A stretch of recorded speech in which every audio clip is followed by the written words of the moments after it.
Guys, four types of trading. Ito, gusto ko maintindihan nyo to. Meron tayong apat na klase ng trading guys ha. Or four types of trader. Meron tayong tinatawag na scalpers or pag-i-scalping. Ayan yung trading, first type ng trading. Meron tayong day trading or day traders, swing, and position traders. Guys, scalping, magte-trade ka, okay? Pwede kang mag-trade seconds lang hanggang ilang minuto lang. Hindi mo kailangan maglaan ng ilang oras dito. Okay? Yan yung mga scalpers. At yan po yung ginagawa natin. Day traders naman, ito naman yung magte-trade ka ngayon, for example, siguro maklose mo siya ng mga after 2 hours pa. Or baka mamaya pa within the day, basta within the day. Kaya siya day trader. Swing traders naman, ito naman yung ilang araw at mga ilang weeks no inaabot yan bago sila mag-close ng trade nila, bago sila talagang kumita. Meaning, malaki ang capital ng mga yan. Okay? Long hold ang ginagawa nila. Position traders, ito naman yung pang long term or pang matagalan. Ito yung mga institutions na talagang milyones or billions ng capital. Okay? So guys, there's no best type of trading. Only the type that matches your personality. Okay? Schedule, napaka-importante niyan, at risk tolerance. Guys, schedule. Ito yung pag-usapan natin bilang OFW. Baka sabihin mo, Coach, busy ako sa trabaho. Ang trabaho ko, 10 hours per day. Ayan, 10 hours per day, di ba? Meron kang extra na oras para simulan aralin ang forex trading, guys. No? Meron at meron yan. Kung for example, ikaw yung tipong after ng duty mo, anong ginagawa mo? Nasa biyahe ka. Pag-uwi mo ng bahay, ano yung routine mo? Meron at meron kang oras yan. For example, ang ginagawa mo lang is nanonood ka lang naman, YouTube, no, Facebook Reels. Guys, why not? Why not palitan nyo yung mga ganong routine ng ganito? Skill po ito ha, at pang long term ito. Pag ito guys natutunan nyo, I'm telling nyo, hanap kayo ng way para maging makahanap maging productive yung oras nyo, no. Start trading guys, scalping lang, ito lang 'yo. For example, no, mag-break time ka ng 1 hour. Ako, pag nagbe-break ako ng lunch break, titignan ko yung galaw ng market, scalp 5 minutes, tapos pwede kang kumurot ng $5, $10 diyan. Ganun lang siya kabilis. Di ba? Ganun lang siya kabilis. Kung day trade naman, yan yung medyo pangmatagalan. Okay, so take note natin na. Kaya guys, kung sasabihin yung busy kayo, nako po, meron kayong oras yan. Ayan. So, take profit and stop loss. Ito yung mga importante na terms na ginagamit natin dito. So, wag na natin pahirapan. Take profit means TP, no? From the word itself, profit. Pag kumikita ka, close mo kagad. Sa'yo na yon, pera mo na yon. Pwede ka rin kasi mag-set ng level na kung gusto mo talagang targetin is, for example, ang TP mo or take profit mo is mga $10, $20, 50 or 100. Pwede mo siyang iset na kapag ang market gumagalaw at tinamaan niya yon, mag-close yung trade mo. Si stop loss naman, siya naman yung kabaliktaran.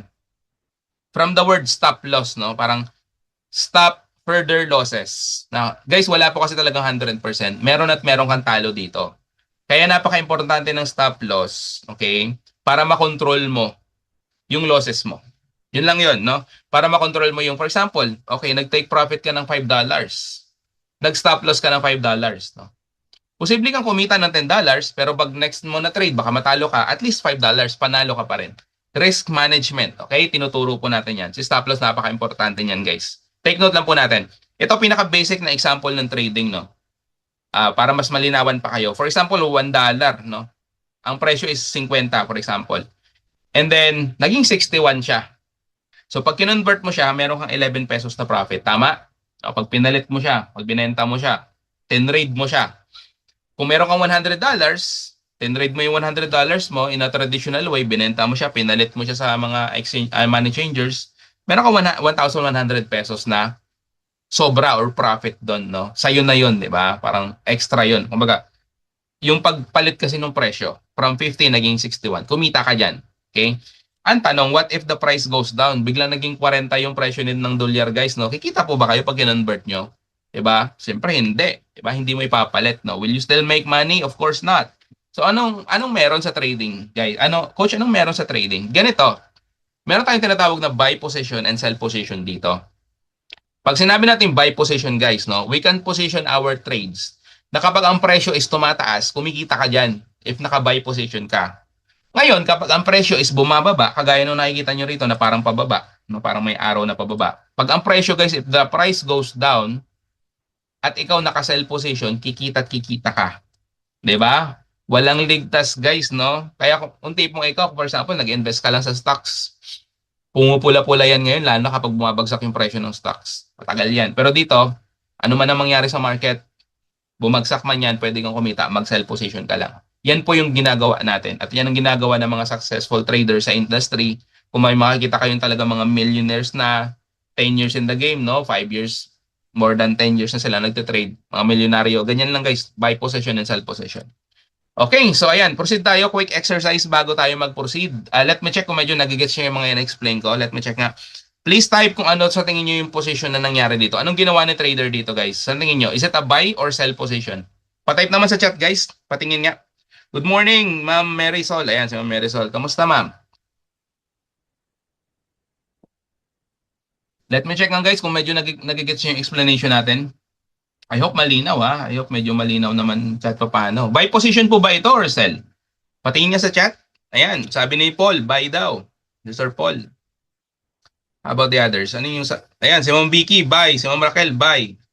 Saan yung iba? Makatulog kayo guys ha, maaga pa. Sa mga, may mga Hong Kong pala tayo dito. Imagine no, talaga nagpupuyat yung mga taga Hong Kong natin guys. Grabe ka pa kasi sipag. Gusto talaga matuto. Ayan. Buy, sabi ni Sir Tony. Ayan, very good guys. Buy position ito ng XAU-USD or gold. Okay, explain ko to ng mabilis sa inyo guys, no? Kung mapapansin nyo rito sa may kanan, sa kanan na banda, ayan, right side natin, merong 5,184.000. Kung ano yan? 5,180 and so on. Guys, yan po yung real time na presyo ng gold nung in-screenshot ko ito. Okay, sa ngayon kasi si gold is nasa around 4,000. Okay? So nung ginawa ko itong example nito, nasa 5,000 si Goldie. Si Goldie. Ayan. So guys, explain ko simulan natin dito. Kung mapapansin nyo, no, parang merong mga, ba yan coach? Rectangle na bars, ano ba yan? No? Mahaba. So, merong parang mga payat, no? Ang tawag po dito guys is candlesticks. Okay? Candlesticks. Candle. Para siyang kandila kasi parang meron siyang mitsa or wick, di ba? Mitsa or wick. Ayan. English ng mitsa, wick, di ba? Papansin nyo guys, merong kulay green at may kulay pula. So kung siya na ibig sabihin yan, guys, gumagalaw ang market every second. Bawat segundo gumagalaw. So ito, lahat ng candlestick na nakikita nyo rito, nag-print na yan, tapos na yan. Yan yung naging price ng market. At ito, gumagalaw yan yung pinaka most recent, yung pinaka last. Pumipitik-pitik yan guys, no? At yung mga pulang kandila na nakikita nyo, ang galaw po niyan is pababa. Pababa yung galaw niyan. Ibig sabihin yung presyo, for example, 5184, bumababa yan ng 5180 for example. Pumipitik-pitik yan, no? Pag kulay green naman, umaangat yan, pataas naman yung galaw niyan. Ngayon si trader magaling, no? Nag-buy position siya, nag-entry siya at 5163 na presyo. Nakita niyo yung kulay blue na linya dito? Nakita niyo yung kulay blue na linya? Sana malinaw ang screen sa inyo guys ha. After ng candlestick na to mag-print, dito, nag-trade siya rito. Nag-trade siya ng buy dyan, no? Nag-buy siya dyan. Boom! Pag buy position niya, naglagay siya ng TP sa price na to, 5170. Kita nyo ba? Ang entry is 5163, no? TP, buy position, mas mataas, 5170. Okay? Nung gumalaw yung mga candlesticks, guys, na-hit na yung TP niya. Take profit niya or target 1. Profitable si trader. Guys, kumita si trader dito dahil gumagalaw ang market pataas. Pansin nyo, di ba, puro green candles, no? Kaso magaling talaga si trader. Ang ginawa niya, naglagay siya ng dalawang entry, no? Dalawang execution, dalawang buying. Isa, dalawa. At ang next na target na ginawa niya is 5176. Mas mataas pa.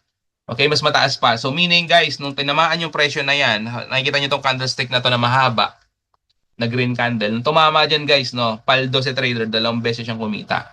Ganyan lang siya kadali. Mukha siyang komplikado sa umpisa, but guys, I'm telling you, pag sinimulan niyo to, marirealize nyo, napakadali lang pala itong intindihin. Ngayon, what if coach? What if ang nangyari? Hindi green yung mga lumabas na candle dyan. But what if naging pula? Ayan, malamang naisip mo rin. Guys, meron kang stop loss dito at 5155. Diba? Take note, nag-entry si trader 5163 ah. Since may stop loss ka at 5155, mag-close yung trade mo automatic. Hindi ka kumita, talo ka, pero hindi naubos yung capital mo. Okay? Hindi naubos yung capital mo, nabawasan lang yan at pwedeng-pwede kang bumawi next entry kasi kung ang galaw ni market is talagang pababa, okay, pwedeng-pwede kang mag-sell position ngayon. Okay, same scenario lang din, no? Lagay ka ng target 1, target 2, boom, sa pull. Dito, sa pull. Sa pull na yan, no? Profit na si trader dyan. Next na galaw ng market, mahaba to. Mahabang candlestick to, napakahaba nito. Sa pull, yung target to mo. Paldo. Okay? Coach, hindi eh. Ang nangyari, different scenario, umangat, naging bullish na naman, no? Dahil may stop loss ka dito, again, same scenario, hindi ka man kumita, talo ka man, pero protektado capital mo, pwede kang bumawi. Malamang siguro, kailangan mo pa siyang aralin, no? Kasi mapapaisip ka, coach, paano ba namin malalaman ngayon kung gagalaw yung market ng pataas or pababa? Okay, baka naisip nyo rin, guys. So guys, dito kasi meron tayong tinatawag na market analysis. Okay? Meron tayong tinatawag na market analysis. Na dito, ito yung part na aralin natin. Na matututunan nyo kung paano gumalaw yung presyo ng market. Kung tataas ba o bababa. Okay, meron tayong tatlong klase ng market analysis, guys. Number one is fundamental, technical, and sentimental. So, discuss ko ito ng medyo parang hindi komplikado sa inyo. Pag sinabi natin fundamental analysis, guys, no, simple lang ito ha. Ito yung klase ng analysis, okay, ng pag-aaral sa market na naka-base tayo sa mga balita, sa mga sitwasyon, sa ekonomiya ng isang bansa. Especially kung ano yung tinitrade mo na asset or pairs. For example, XAUUSD, no, gold ang tinitrade natin. Inaalam natin yung sitwasyon ng Amerika. Okay? So, wag na tayong lumayo, guys. For example, yung nangyaring tension ngayon, no? Yung nangyayari ngayon na tension, hanggang ngayon kasi ongoing pa siya. Inaatake na naman ang Kuwait, di ba? Kuwait, Bahrain. Dito sa UAE, so far, medyo, thanks God, okay kami. Parang wala naman. Pero sa ibang mga Gulf countries kasi medyo, I hope pala kung meron man sa inyo dito ha, I hope safe tayo. Keep safe. So guys, yung nangyayaring tension na yan, ang tawag po dyan is geopolitical tensions. Okay? Politika. At guys, pag may mga ganyan nangyayari, alam natin na naapektuhan ang market supply and demand. Ang laking epekto niyan, especially sa gasolina. Nagsimulang tumaas ang gasolina sa Pinas, alam natin yan, dahil sa nangyaring kaguluhan or tension, no? Geopolitical tension. Guys, that's a big example of fundamental analysis. Okay, take note po natin. Technical, dito tayo. Coach, medyo yung medyo mahirap, technical, no? Okay, ganito siya. Study of price and volume movement. Okay, inaaral natin yung galaw mismo, no, mga kandila na yon. Prediction of future market movements based on the information from the past. Wow, coach, ano yung prediction na yan? Baka na-curious ka rin, no? Prediction. Para ba kami maghuhula-hula dyan, guys? Hindi po, ha? Hindi po hula-analysis dito, analysis po. Ganito. Dito sa UAE ngayon, sa Dubai is 8:36 na ng gabi. For example, magte-trade ako ngayon. For example, magbabuy or magsasell ako ngayon. Hindi ako kagad bara-bara, guys, na magpipindot ng buy sell dyan. Ang gagawin ko, guys, titignan ko muna yung mga naging galaw nung presyo. Let's say 5 minutes ago, 15 minutes ago, an hour ago, even yung mga nung nakarang araw. Bakit? Guys, meron po kasing tayong tinatawag na mga chart patterns. Okay? Papasok yung chart patterns.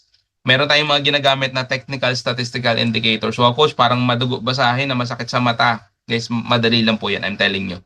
Gamit yung mga ganyan, guys, no? Maano natin, mapipredict natin, hindi 100%, okay?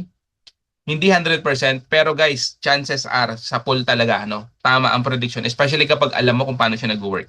Yan yung part na medyo, bilang beginner, mahirap siya sa umpisa, pero pag sinimbulan mo talaga siya, matututunan mo siya.